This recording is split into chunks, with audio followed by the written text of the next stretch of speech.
Welcome back. NicknLex here. Hey, everyone. How's it going? So tonight Woo! we're going to do a triathlon of, oh my God, one of my favorite musicians. I mean, just one song, but he's among the greats of this triathlon. Yes. John from Texas sponsored this one. So thank you so much to John. And when he did, in the description, he said, Nick, you're going to love this one. So he had you in mind for that. Thank you so much, John. He sponsored this through our Buy Me a Coffee page. Check out the link in the description if you'd like to put something like this together. We're going to be doing some Jean-Luc Ponty, some Dixie Dregs, and ending with Spyro Gyra. Spyro Gyra, remember that one of our first LPs ever that we purchased in Seattle was Spyro Gyra. I remember. And I don't think you knew them at the time. No, I didn't. And you were like, this band is so good. I can't believe we found it. And that's back when LPs weren't even like... They were like throwing them away. They were like 80 like cents. $1. Yeah. Yeah, I saw like... we bought Jean-Luc Ponty and LP Alan Holdsworth, which is now like impossible to find. Alan Parsons Project, Al Di Meola, just a bunch of like jazz fusion that nobody appreciated. And they were just like, oh God, nobody's listening to this. Yes. Everybody's listening. Spotify was like the big thing, and or CDs. Yeah. So yeah. We got lucky there with some purchases. We definitely did. The album cover of Mystical Adventures 1981 looks a little bit like yes, exactly. Check Roger out that Dean. video of Alexia shaking Roger Dean's hand. Yes. It's in the shorts. But thank you guys so much for being here. If you're enjoying yourself, if you're enjoying the video, please hit the like button. Leave comments with your experiences with these songs. But let's get started and let's go. see. What year is this? 81.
This is not 20 minutes long. I was thinking that.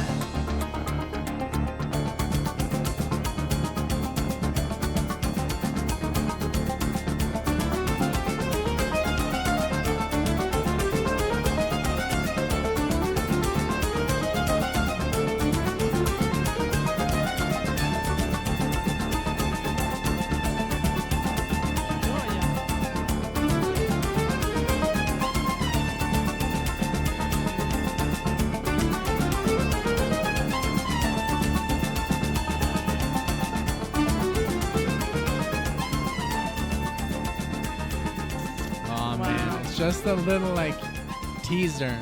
Very much a teaser, huh? But perfect. Yes. And you know, I always talk over the music. So he was playing some really cool scales here, like whole note and like whole tone. Because today I was explaining some little music theory to Alexia because we wanted to harmonize our voices, and so we were like singing do re mi fa sol la si do, and then like, okay, you start on the mi and I'll start on the do, and now we sound like Simon and Garfunkel, and stuff like that, you know. Or we try to, but it's so cool because sometimes I do recognize the scales. Oh, I kind of like get an idea what he's doing, you know, like.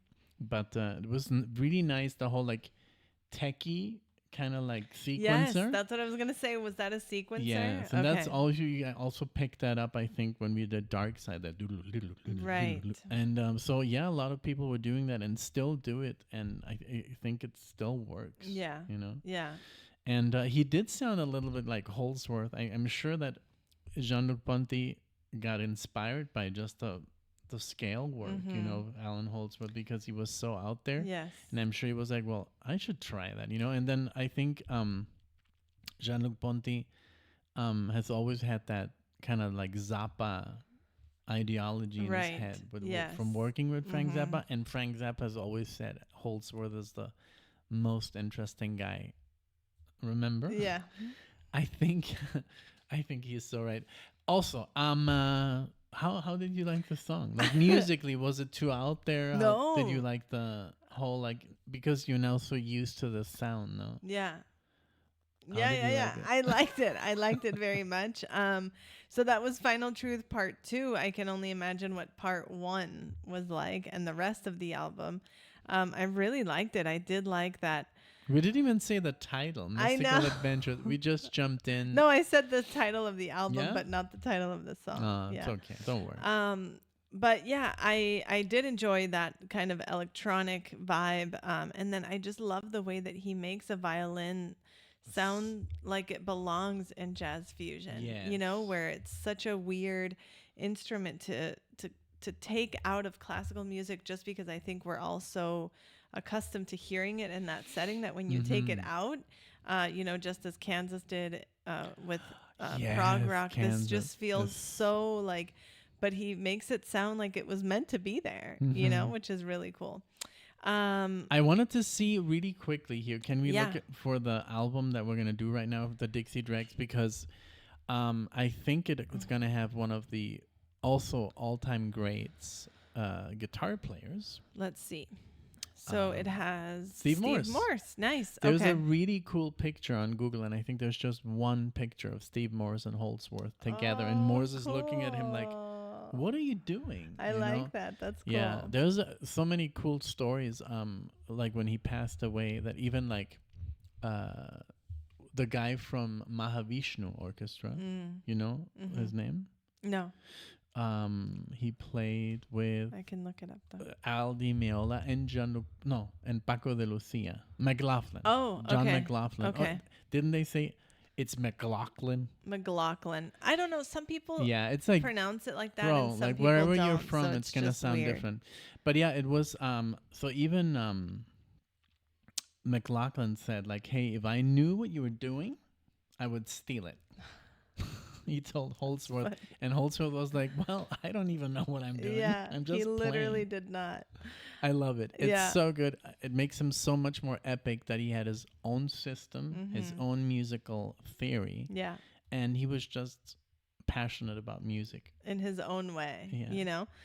He was yeah. an alien. I love him to death. So yeah, So now, Steve Morse is on this album, right? yes, and this is the last track of the album Night of the Living Dregs. This is going to be Patchwork, and this is from 1979. Perfect. So, and really quickly, guys, if you want to listen to a full album of Jean-Luc Ponty, Al Di Meola, and Yes. Stanley Clarke, go to Patreon and check it out. It's called The Rite of Strings. Yes. Yes, thank you for that. Okay, Patchwork, here we go. Yeah. Is he on this? Didn't say. No. Alan Sloan.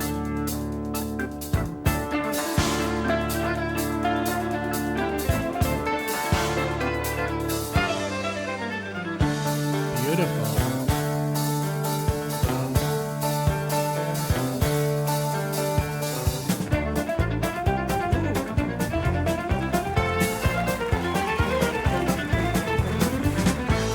Alexia's like, bump, bump, bump.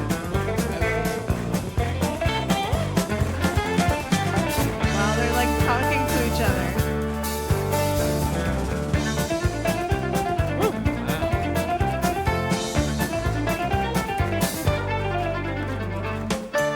You see how, oh, this is so cool.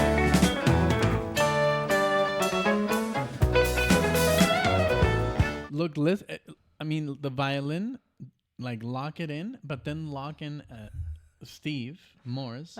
He's doing the he's like on purposefully playing it staccato with palm muting. But check out why is he doing it? Because you got so much legato from the violin, so he's contrasting, causing all the the accents of the check it out, because he's playing the same. He's not harmonizing. He's playing the same notes. Check it out. I'm gonna rewind. You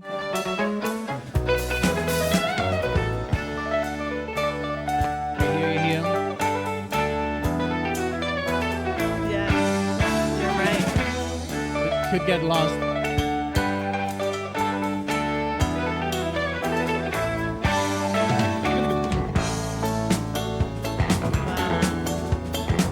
This band is so good. The drumming. Even the bass is. Yes.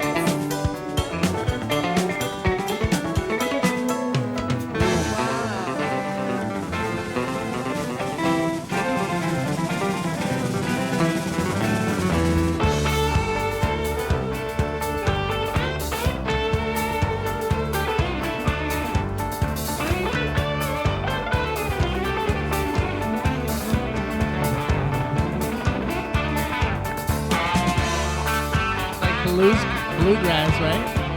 Sounds like it, yeah.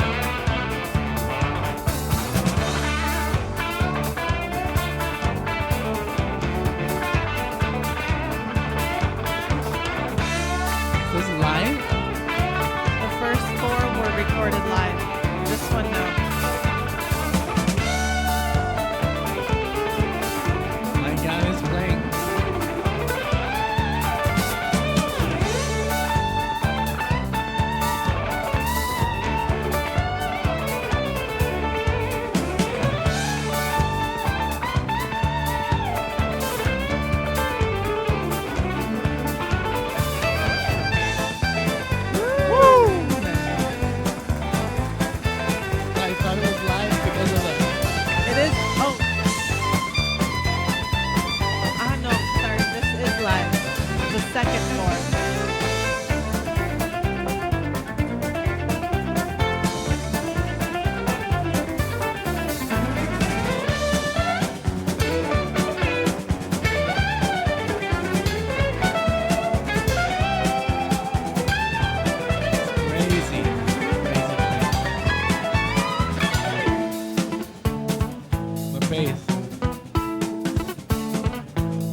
This is live.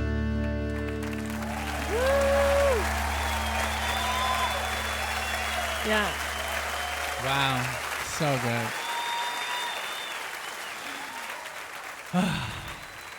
I can't believe this. Yeah, it was recorded live at Montreux Jazz Festival. Yeah. And I totally misspoke because I thought it said the first 4 were recorded live, but it said the first 4 because I was like, why studio. would they add applauses and people? Like, yeah. Man, so some things I wanted to talk about. So you know who's a big fan of Steve Moore's? John Petrucci. Oh, so I think John Petrucci got his whole like alternate picking and the kind of like from Steve Moore's, and I think I guess Aldi Meola has to be credited for being very staccato-ish. But I mean, what a great idea to have the violin and the guitar playing the same parts. Totally. And then the bass and Rod Morgenstein, I know because there were some projects under Magna Carta. Oh, with Jordan Rudess. Yes. Nice. And Magna Carta, he released some albums. Okay. So I would always see this name come up, like Rod Morgenstein. I'm like, who is this? You know, who is this?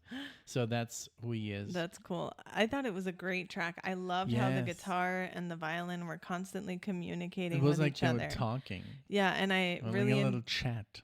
Really enjoyed when you said that he was doing kind of the same at times as the violin to kind of mark. Because I could tell after that you said that. Yeah, sometimes it's just stuff that you can't really hear on the first time. And then, I mean, you know, to pass that over. Yeah, and the bass was also very good. Obviously, the drums and oh my Lord, the drums! Wow, what a great band! I think we should definitely do more. I did a marathon of this band, the Dixie Dregs. I know we've done some together for Greybeard as well, but let's see. Yeah, Dixie we've done one Dixie Dregs song, and then you did, actually a few marathons, including them. But yeah, I really enjoyed this. I thought this was a great track, and it goes really well with the previous one that we did. So the whole fusion, it's very jazz fusion, but it also had some I think, I don't want to call it country music. That sounded more like, oh man. What we use instead of country? Like Southern? Nah, it's not. I mean, it had like this, obviously the banjo and the whole bluegrass.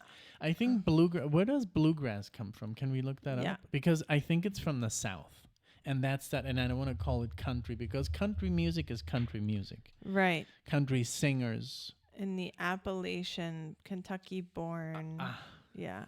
So yeah, it has a distinct sound like bluegrass, and you can apply it in whatever, rock, metal, whatever, like folk. Almost like folky. It has I think instead of saying country, you say folk music. Okay.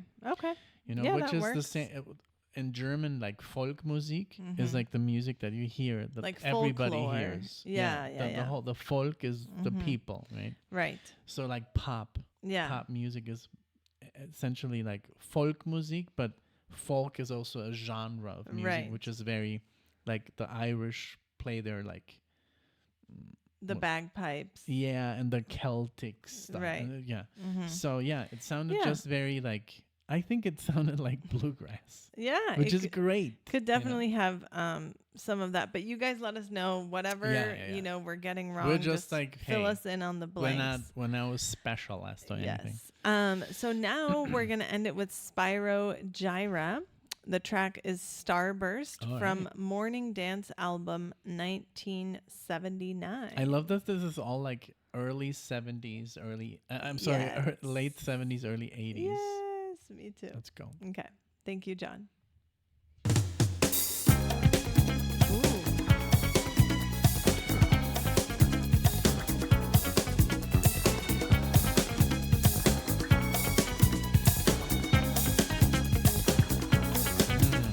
That bass. Woo. All right.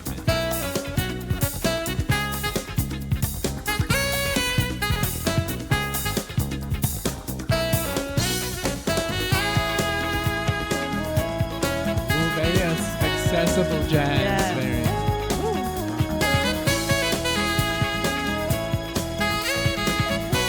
Oh, Randy Brecker is on this.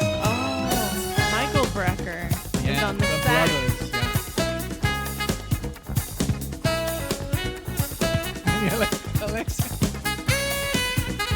Alexei needs a drum kit. I'm sorry, guys.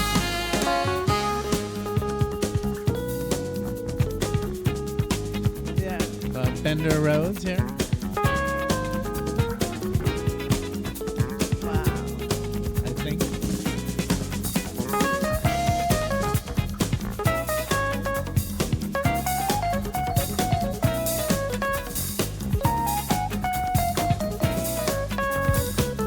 What a great canvas.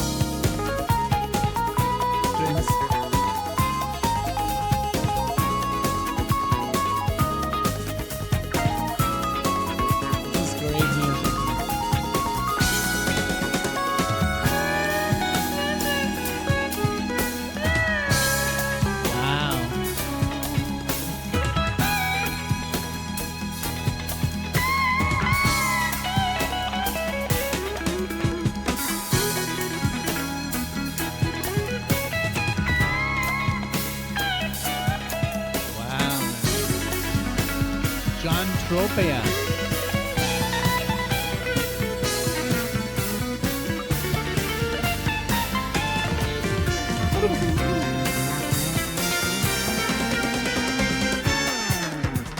Ooh, here you go.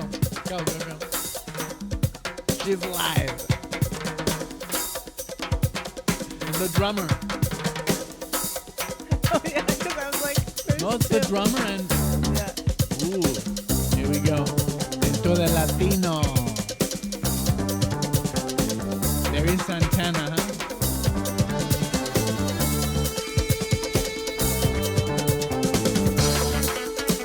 Wow, this is so good. You're like crying outside.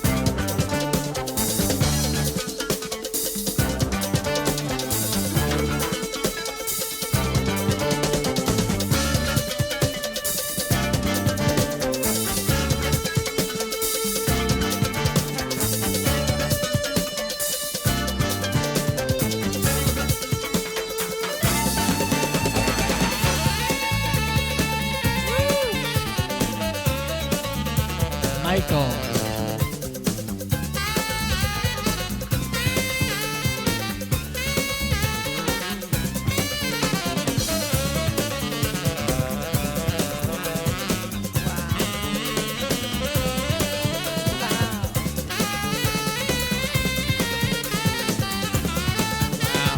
What a language, huh?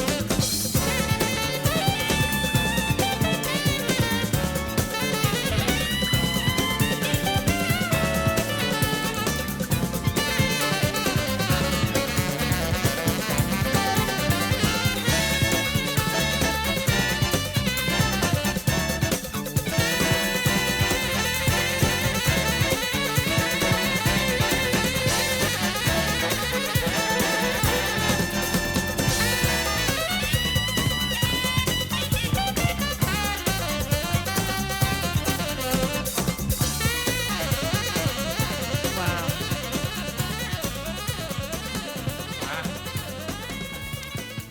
Wow. Amazing. Like, I have something so important to say. Oh. I'm just so happy that we're like blessed with this music because it's like the last 60 years, I think. I mean, and then it kind of like stopped, you know, like 20 years ago, I think. But the last 60 years, like if we go back 60 years, even 70 years, I think that the most important music, I think modern music was created because I think classical music has a big place in the world. Yes. You know, like Beethoven and Mozart and Bach and everyone. But I think of modern music like this, I think the 60s and 70s and 80s and even the 90s, they're like, I think there's nothing like this. And I don't think it's going to happen again. And that's like what my point. I don't think we're going to, I mean, it's still happening like in little like parts and bands. And there's like indie bands now, you know, unfortunately, because they don't get the attention anymore. But it's just like, we're so lucky that this was recorded and we can now listen to Yes. it, you know? Yes. And have this channel, you know, and maybe some people are going to listen to it and say, I can't believe this exists.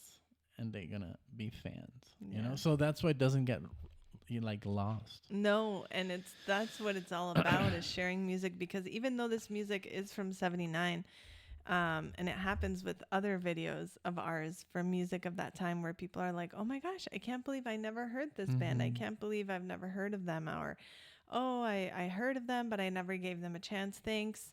So it's all about just sharing music with each other, because even though you grew up in that time, You can't listen to you everything. couldn't have listened to absolutely everything, you know, because maybe you were just stuck in one genre, or even if you were open, maybe a certain band didn't make it to your country or wherever. I mean, you know? Rush, this new tour, this is the first time that they go to Poland. Yes. Why? Yes. I don't know. What was happening Very in Poland? odd. Yeah, very odd that they just never made it there. So but even like bands maybe never made it to your country, and then so Yeah, it's crazy, but I'm just so honored and I'm so lucky. I feel so lucky. And I think John was like even telling us, you guys are busy, but hey, you have a great job. Yes. And it yes. is an amazing job because it Mhm. is like I don't think there's anything like it. No, no, absolutely not. It's like being like imagine we're like almost like radio hosts back in the day because radio hosts, I mean, they were playing the hits. So I think after like 10 times, they would like go off and have a smoke and then come back when the song was over, but they were not filming themselves. So that's why this is like a new way of sharing music and you kind of like. And it's kind of the other way around, no? Because sometimes usually the radio host would show the people music. Yeah, you know, not the people to the host. But yeah, a lot of people tell us, "Oh, I love your show." You know, it's a show. It's a show. And that makes me feel. And it's so funny because some people know that it's a request, and the people like the diehards, like JK or I don't know, like Dave. You know, they compliment each other because it's like, hey, this was your pick. Great pick. Yes. We're just we're the vessel. Yeah. We react to it the best way possible, you know, but the people that actually show the music are the ones who sponsor these videos. Exactly. So they're the drivers behind this whole thing, and that's what makes it so special in NicknLex, because some people are like, no, I'm not gonna play any Spyro Gyra because nobody listens to this stuff. I'm just gonna go with whatever Taylor has Swift, millions. whatever has because they want to get views. Like we don't care about views, because if we cared about views, we only would do freaking what, Papi Chulo. What's your name? The guy My name. Bad Bunny. Bad Bunny. Oh, yeah. We would like Papi Chulo. That's that's what I love this channel, that we basically go against the current. Yeah. And yes, we don't have that many subscribers, but we do have people that listen to the deep cuts, and that's what the whole idea of this channel was, to do something different. Exactly. And I love it. Me too. I'm really thankful. Me too. And I know that maybe only 200 people are going to watch this video, but you 200 guys are what makes it worth. Yes. I totally agree. This triathlon was super, super cool in that way, because it gave us a glimpse into things that, yes, we had heard Jean-Luc Ponty, Dixie Dregs, Spyro Gyra, but I mean, impossible to have listened to every single song and to put them together like that and to kind of share the resemblance that they had with each other was super great. I really enjoyed this last song. It was obviously very hard to stay still. It was full of just energy. At the beginning, it did sound a little bit like softer jazz, and then it quickly turned into something totally different, like very much, like fusion-y and even some Latin flair, like you said. And I saw you there for a second. You were about to like break. I was enjoying myself, and I was like, it's so cool that each musician has like their time to shine. You know, I really enjoy when bands give each other that space, and even though there's a lot of talent in one room, they are able to divide it and to highlight everyone's qualities and make them shine. So good. This was great. Thank you, John. Thank you so much. And like Nick said, we appreciate every single one of you. We could not do what we do without you. And we love where we are. We love what we're doing. And we're very grateful to all of you who have helped make it happen. We weren't born into this by any means. We had normal jobs just like everybody else from 9 to 5. We've worked very, very hard from very young. From like 9 to 7. I would work 12-hour shifts. Yeah. Alexia would work herself to death. We did a lot. Yeah. So thank you. Thank you for allowing us to do this for you and for all of your support throughout the years. To those of you who are new, please consider subscribing if you'd like to see us again. We would love to see you all in the next one. Thank you. Bye, everyone. Bye.